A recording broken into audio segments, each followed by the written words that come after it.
Bon Crowder with math4.com. Math is not a four-letter word. Here to discuss a special request from MathHead Inc. on why avoiding using common denominators works. I wrote a post a week or two ago that, so it'll be probably 7 posts ago. It'll be a link in the main blog post here.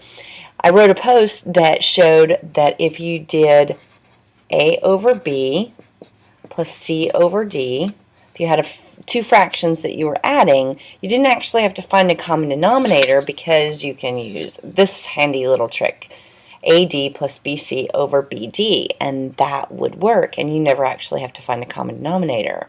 So MathHead Inc. responded via Twitter and said, okay, so why does it work? So this is actually the definition. So what we need is an equivalence of this to finding the common denominator. So I'm going to find a common denominator.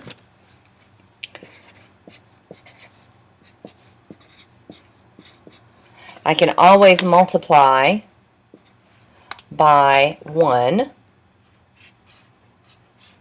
So there's my big fat 1 that I'm going to multiply by. And it doesn't matter if I multiply on the right side or the left side.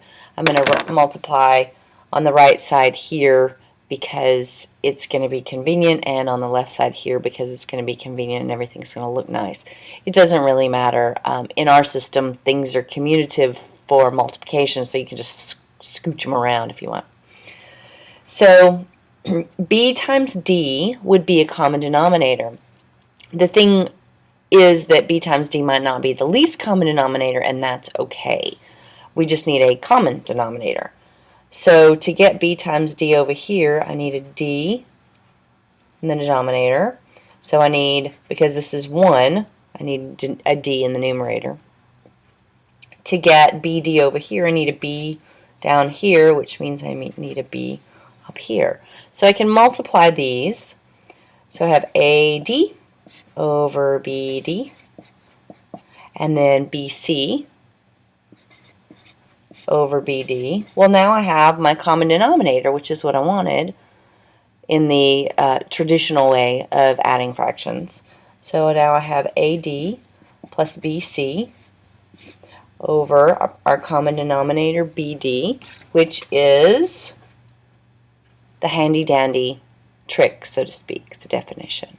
So that's why avoiding using common denominators, the post actually works.